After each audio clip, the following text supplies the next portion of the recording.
अस्सलाम वालेकुम नाज़रीन, मैं आपकी मेज़बान दुआ नाज। आप देख रहे हैं K20 न्यूज़। जी नाज़रीन, मैं आपकी खिदमत में फिर से हाजिर हूँ। जी नाज़रीन, इस वक्त मैं मौजूद हूँ चक्राकोट का इलाका बलोच पाड़ा नियर रहमानिया मस्जिद। जी नाज़रीन, आपने जैसा कि काफ़ी बच्चों के लापता होने की और उनके घर से चले जाने की, गुम हो जाने की आपने काफ़ी रिपोर्टें सुनी होंगी। तो जी नाज़रीन, ऐसा ही एक मौज़ा हम आपके साथ आज शेयर करेंगे। ऐसा ही एक वाक़या हम आपको बताएंगे। बच्चों को माँ बाप 9 महीने अपने पेट में रख के और उसके बाद इस दुनिया में लाके इतना बड़ा करते हैं, और वो बच्चे जब कुछ काबिल हो जाते हैं और फिर वो घर से चले जाएं, लापता हो जाएं, गुमशुदा हो जाएं, तो माँ बाप के दिल पे क्या गुजरती है ये तो वही लोग जान सकते हैं जिनके साथ ये वाक़या पेश आया है। जी नाज़रीन, इस वक्त हमारे साथ वही उन बच्चे के माँ बाप बैठे हुए हैं जो बच्चा 14 बरस का था और घर से लापता हो गया है, गुमशुदा हो गया है। आइए उनके बयान मुलाहिज़ा फरमाइए। अस्सलाम वालेकुम जी, आप अपना और अपने बेटे का नाम बताइएगा। इब्राहिम नाम है। इब्राहिम नाम है। कितने साल का है वो? 14 साल का। 14 साल का। तो कब से घर से लापता है? ये हफ्ते के दिन को रात को 11 बजे मतलब गया था। हफ्ते के दिन। तो आपने ढूंढा, कहाँ कहाँ ढूंढा? हर जगह ढूंढा, हर जगह मैं गई हूँ। इसके बाप ने भी ढूंढा मगर कहीं नहीं मिला।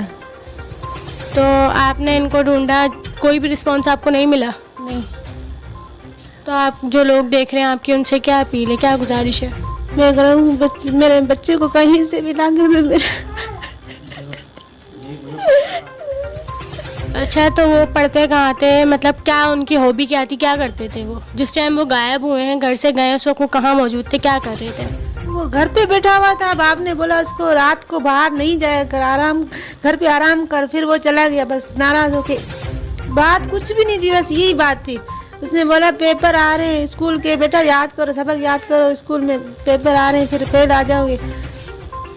बाप ने सिर्फ ऐसे बोला। उसने बोला बस चला गया, फिर वापस नहीं आया। आज वह 7वां दिन है। तो वो कहाँ पढ़ते थे और कहाँ पर तालीम हासिल करते थे वो? इकरा स्कूल में। इकरा स्कूल में। तो अंकल ने मुझे बताया था कि कारी साहब वगैरह के पास गए थे ये, तो वो बताएं थोड़ा। कारी साहब के पास गए थे। उसने बोला आपके पेपर्स आ रहे हैं, आपको पहले भी आप फेल आए थे, इस साल आपको अगर फेल आए तो आप स्कूल से निकाल देंगे। कारी साहब ने ऐसे बोला। अच्छा जी। जी नाज़रीन, इस वक्त हमारे साथ इनकी वालदा मौजूद थी। आपने सुना होगा कि इनकी वालदा किस तकलीफ़ में, उनके दिल पे क्या गुजर रही है। तो उनकी और हमारी देखने वाले से यही अपील है कि वो बच्चा आपको कहीं भी मिले, कहीं भी किसी भी कोने में, तो इन तक पहुंचाएं। इनका कॉन्टेक्ट नंबर आपको दे दिया जाएगा। जी नाज़रीन, आइए इनके वालिद साहब से बात करते हैं। जी नाज़रीन, हमारे साथ उस वक्त इस बच्चे के वालिद साहब मौजूद हैं। आइए इनसे जानते हैं। जी, इनके बयान मुलाहिज़ा फरमाइए। अस्सलाम वालेकुम। वालेकुम सलाम। सर, आपका नाम क्या है? इस्माइल। इस्माइल सर, आपका जो बेटा गुम हुआ है उसके बारे में थोड़ा बताएं कि उसकी उम्र क्या थी, क्या करता था, उसका नाम वाम? उसका नाम है इब्राहिम। वो स्कूल में पढ़ता था इकरा में। ठीक है। उसके जो अभी मैं कारी साहब के पास गया था, मैंने बोला कारी साहब इसको तो अभी तक आता कुछ भी नहीं है, आपके पास 3 साल हो गए, ये पढ़ रहा है मेरा बच्चा। मैंने बोला माशाल्लाह उसकी 2 बहनें, वो माशाल्लाह सफ़र की दुआ भी आती है, सोने की भी, दूध पीने की भी, जितनी भी दवाइयाँ हैं माशाल्लाह उनको याद है मुँह ज़बानी। उसको मैंने अभी तक आपने क्या सिखाया, मैंने ये बात की थी। कारी साहब ने बोला ये पिछले इम्तिहानों में भी फेल आया, इस इम्तिहानों में फेल आएगा तो मैं स्कूल में नहीं बिठाऊँगा। फिर उसके बाद मैंने बोला बेटा तू ऐसा किया कर, रात को 9 बजे आके अपना घर पे सो जाया कर और इशा और फजर की नमाज पढ़ा कर। उसने बोला अबू मैं नमाज़ पढ़ के आया हूँ। मैंने अच्छी बात है, मैंने अभी तू नमाज क्यों नहीं किया? उसने बोला अबू मैं अभी पढ़ लूँगा घर पे। तो इतनी सी बात थी। फिर ये कहीं बाहर निकला था, बाहर निकल के मैंने देखा गली के अंदर 9:30 पौने 10 बजे का टाइम था। मैंने मेरे साथ रोटी वोटी खाई। मैंने बोला भाई अब घर पे सो जा, क्योंकि शादी लगी हुई थी मोहल्ले में। शादी के दौरान फिर ये मेरे से मतलब थोड़ा नाराज़ हुआ, गया, वापसी आया ही नहीं अभी तक।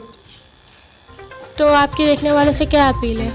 मेरी अपील ये मेहरबानी करके जिसको मिल जाए, मैं अपना मोबाइल नंबर बताता हूँ, उसकी तस्वीरें भी भेजता हूँ, बराए मेहरबानी करके ये हमारे हवाले किया जाए और हम आपको दवाइयाँ दे सकते हैं और कुछ नहीं दे सकते।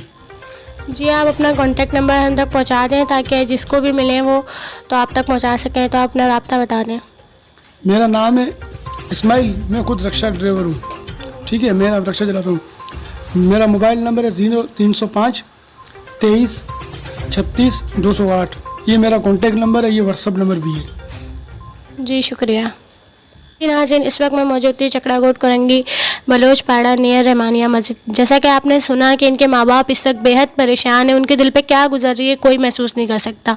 सो बराए मेहरबानी हमारी देखने वालों से यही अपील है, वो बच्चा जिसको भी जहाँ मिले इनका कॉन्टैक्ट नंबर हम आप तक पहुँचा देंगे, स्क्रीन पर दे दिया गया है इनका नंबर, आप इनसे कॉन्टैक्ट करके इनको इन्फॉर्म करें। जी नाज़रीन, अल्लाह हाफ़िज़।